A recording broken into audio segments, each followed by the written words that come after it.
Vamos estar falando aqui sobre a questão da profecia sobre o povo de Israel. Se encontra ali no livro de Gênesis. Olha algumas coisas equivocadas que as pessoas não entendem. E abençoarei os que te abençoarem, e amaldiçoarei os que te amaldiçoarem. E em ti serão benditas todas as famílias da terra. E continua aqui no versículo 20 de Gênesis 48. Tá. Mas quando chega no Novo Testamento, olha o que Jesus diz. Em verdade vos digo que nenhum profeta é bem recebido na sua pátria. Em verdade vos digo que muitas viúvas existiam em Israel nos dias de Elias, quando o céu se cerrou por 3 anos e 6 meses, de sorte que em toda a terra houve grande fome. E a nenhuma dessas foi enviado Elias, senão a Sarepta de Sidom, a uma mulher viúva.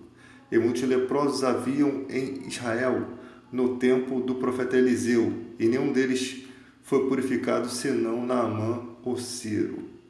E todos na sinagoga, ouvindo essas coisas, se encheram de ira, e levantando-se, o expulsaram da cidade, e levaram até o cume do monte em que a cidade deles estava edificada, para dali o precipitarem.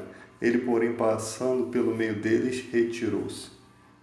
Então, esse papo de bênção sobre Israel tem que ser analisado, porque Israel erra durante a história, né? Nega o próprio Messias deles, e aqui você vê a incredulidade de Israel sendo confrontada.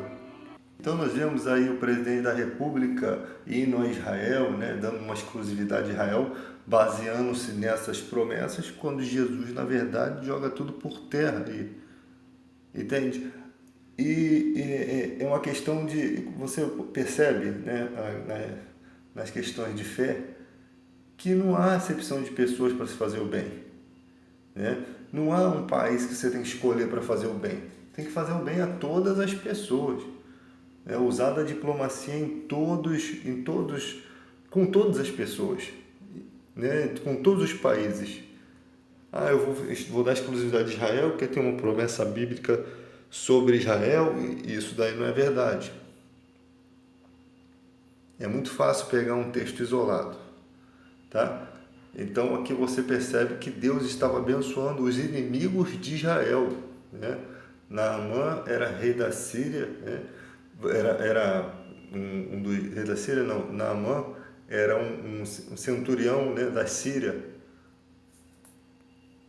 um homem ligado ao rei da Síria, né?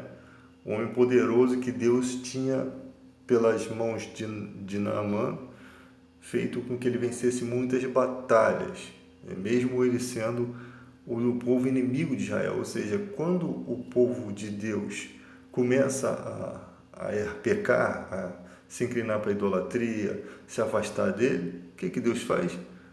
Ele abre sua bênção e abençoa os de fora, né?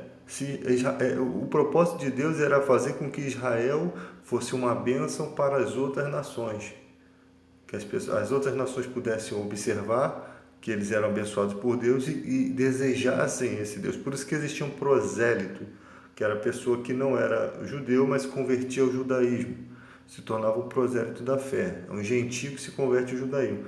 Então, a bênção de Deus, ela se abre a todos os outros povos. E quando existe a questão que Jesus fala que deveríamos amar o próximo, é questionado: quem é o meu próximo? Eles tinham como próximo que eles deveriam amar só a gente do povo deles, mas Jesus estava falando de amar a todas as pessoas. Na parábola do bom samaritano, você vê homens de Deus, homens ligados à sinagoga, que não socorrem o seu semelhante, né? Estava vendo esse tipo de coisa, ou seja, não é da minha religião, não socorro, não é da minha pátria, não é da minha terra, eu não socorro. E poderia às vezes ser até da mesma pátria, mas às vezes a pessoa negava a ajuda também, acontecia isso. Então você vê que Jesus veio causando uma raiva, né, naquele povo, quando ele disse a verdade. Haviam muitas viúvas naquela época que estavam passando, padecendo.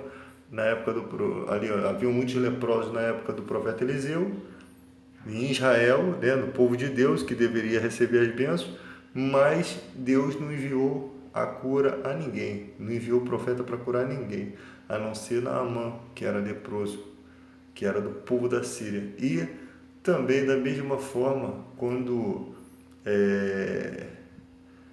existiam muitas viúvas de Israel dos dias de Elias, quando o céu parou de chover durante 3 anos e 6 meses, né, e toda a terra teve uma grande fome, aqui no versículo 25, e Deus não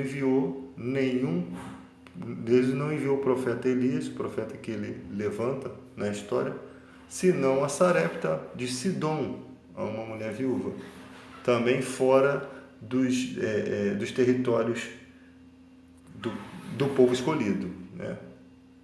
Então você percebe o que Jesus está mostrando aqui, como se Jesus fala nitidamente: Deus não abençoou vocês. Por mais que houvesse bênção sobre a vida de vocês, sobre o povo de Israel, por mais que Deus tenha feito a promessa lá atrás em Abraão, vocês não guardaram as promessas. É exatamente isso.